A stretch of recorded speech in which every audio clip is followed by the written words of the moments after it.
Okay, let's do this. So in this video we're gonna talk about dungeons and more specifically 5 tips to help you design better dungeons. So let's get started. So as always, the way we're gonna cover these tips is that we're gonna start with a dungeon that has none of them, and one by one we're gonna modify this dungeon and apply each one of those single tips to end up with a final result. Now please note that this is not a mapping tutorial. I'm not going to show you how to map proper dungeons, but to design them. So disregard entirely the mapping, it's only design purposes that we're addressing today. So let's get started with our initial map.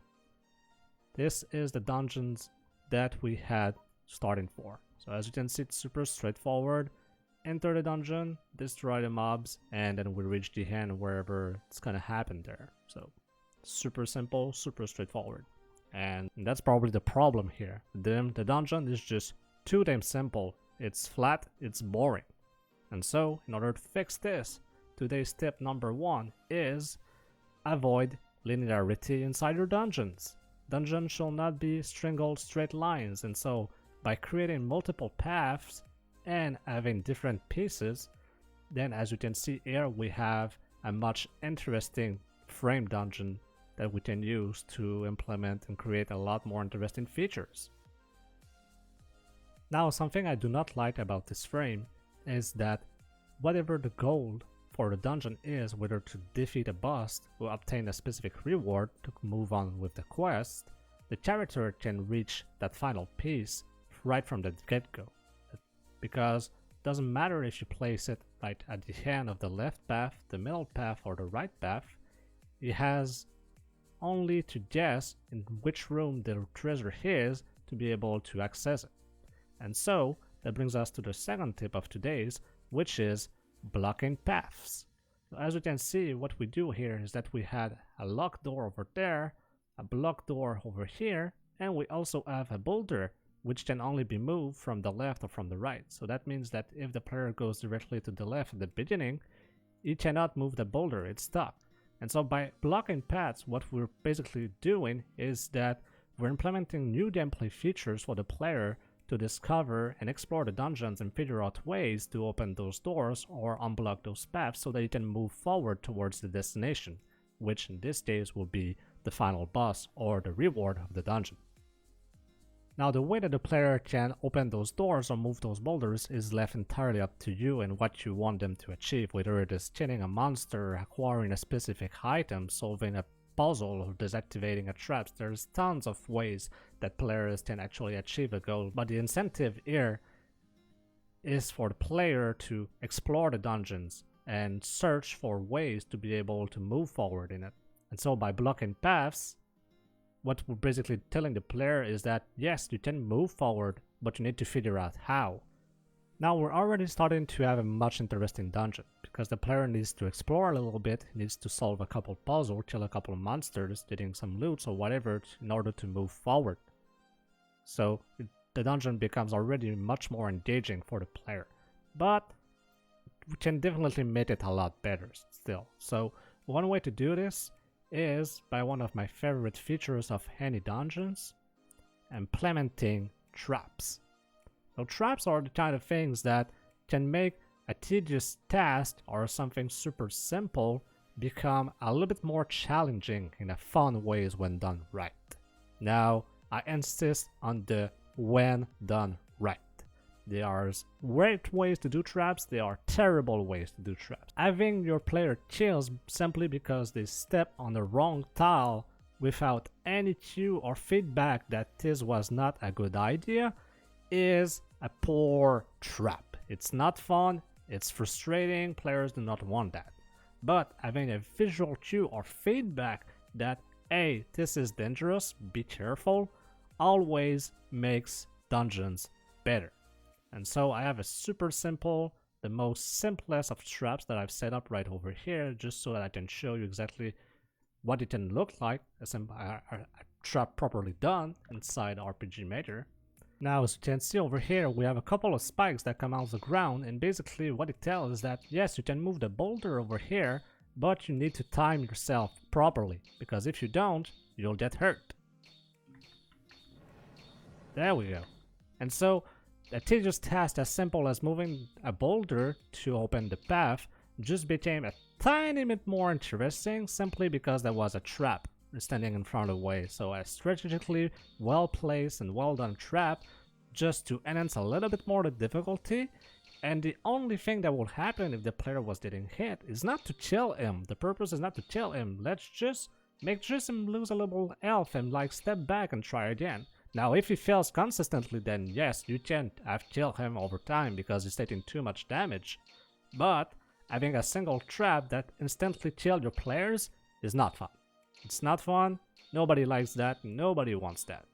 Unless you're playing Dark Souls. Okay, now moving on to our next tip for making better dungeons. Have you noticed how many monsters there currently is on that map?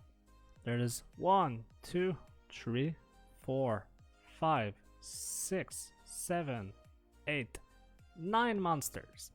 And on average, the player currently is making barely 10 steps in between each one of those. And that, once again, is not fun. Why is that? Well, the answer is super simple. Now we have a dungeon that incentivizes the player to make progress by exploring and figure out clues and stuff in order to unblock paths, which will allow him to reach the final piece, which is usually where the reward and or the boss will be. But by giving them constant and boring combat encounters every 5 seconds, it just becomes super annoying because the player wants to progress, he wants to feel that feeling of, okay, I'm moving forward in the dungeon. And so by giving them constantly combat encounters, it prevents the feeling that they're making any progress because they would make a couple steps, combat, couple steps, another combat, couple steps, another combat, and it's just super annoying for anyone. And so the 5th tip of today is not to exactly remove the amount of monsters in your dungeon, but yes, you need to remove the amount of monster inside your dungeons so that players are not constantly inside combats. But that's not all there is to the 4th tip of today. Now, while you reduce the amount of combat encounters, you are allowed to make those combat encounters a lot more challenging. And the player should expect it to be more challenging because he is in a zone extremely dangerous. So while the frequency of the combat encounter should reduce, the difficulty of it should increase instead. And so they're not always inside combats, but when they are, they really need to be careful and like not, excuse the expression, not fuck up anything. Otherwise they're gonna take severe damage, and the final encounter, the boss inside the dungeon, is probably gonna be harder because they're spending way too much resources because they're not planning strategically inside the combat encounters for trash mobs inside your dungeon.